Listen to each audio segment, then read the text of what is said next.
আসসালামু আলাইকুম। মিতু রান্নাঘরে আপনাদের সবাইকে স্বাগতম।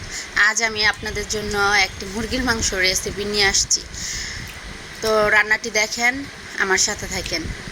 প্রথমে যা লাগবে, মুরগির মাংস, আদা, রসুন, হলুদ, মরিচ যা যা লাগবে আমি নিয়ে নিয়েছি। এখন আমি চুলাটা অন করে দিলাম।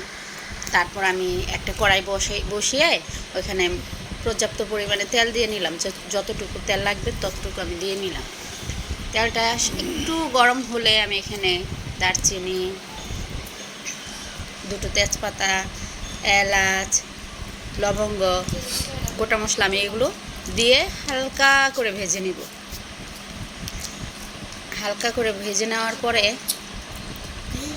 আমি একটু নেড়ে চেড়ে এটাকে হালকা করে ভেজে নিব। ভেজে নেওয়ার পর তেলটা যখন সম্পূর্ণ গরম হয়ে যাবে তখন এখানে আমি পেঁয়াজ কুচি দিয়ে দিব। অনেকগুলো পেঁয়াজ কুচি দেওয়ার পরে পেঁয়াজগুলো আমি সুন্দর করে ভাজবো আস্তে আস্তে। পেঁয়াজ ভাজার সাথে আপনারা যদি লবণ দিয়ে দেন, লবণ দিলে পেঁয়াজ ভাজাটা সুন্দর এবং তাড়াতাড়ি ভাজা হয়। পেঁয়াজটা ভাজবো আমি এমনভাবে যাতে পেঁয়াজটা পুড়েও না যায় আবার কাঁচা কাঁচা না থাকে। হালকা ব্রাউন করে আমি ভেজে নেব। হালকা করে ভেজে নেওয়ার পরে ওইখানে আমি আদা রসুনের পেস্ট দিয়ে দেবো। আমি আদা রসুনের পেস্ট একসাথে মিক্স করে নিয়েছি। আপনারা এইভাবে নিতে পারেন বা আলাদাও করে দিতে পারেন।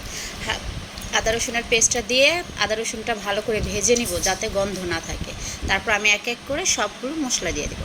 এখানে 1.5 চামচ হলুদের গুঁড়ো, 2 চামচ মরিচের গুঁড়ো, 1 চামচ ধনিয়ার গুঁড়ো, এগুলো দিব। দেওয়ার পরে গরম মশলা গুঁড়ো আমি আমার হাতের বানানো ওইগুলো আমি এখানে একটু করে দিয়ে দেবো, কারণ আমি বাটা মশলা ইউজ করতেছি না, আমি এখানে সব গুঁড়ো মশলা ইউজ করতেছি।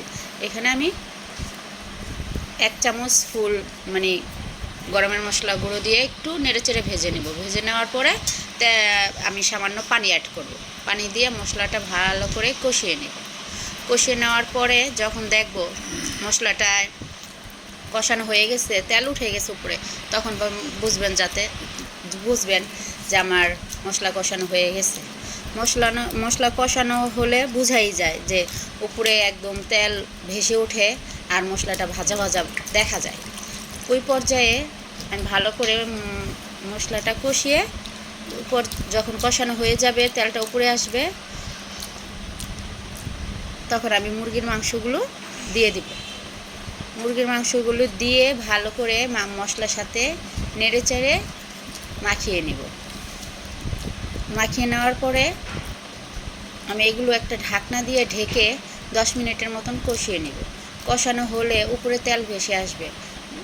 যখন তেল ভেসে আসবে, পানিটা শুকিয়ে যাবে, তখন বুঝবো যে রান্নাটা মাংসটা কষানো হয়ে গেছে। কষানো হলে আমি এখানে পানি দিয়ে দিব। রান্না করার জন্য পানি দিয়ে দেব। পানি দেওয়া হলে আমি এটাকে আবার রান্না করার জন্য এটাকে সুন্দর করে ঢেকে দিব। ঢেকে 10-15 মিনিট আমি রান্না করব ফুল আছে। রান্না করার পরে যখন দেখব যে রান্নাটা হয়ে গেছে, তখন আমি এখানে একটু ভাজা জিরের গুঁড়ো, লবণটা চেক করে স্বাদ মতন লবণ আবার একটু যদি প্রয়োজন হয় অ্যাড করব, করে দিয়ে রান্নাটা নামিয়ে ফেলবো।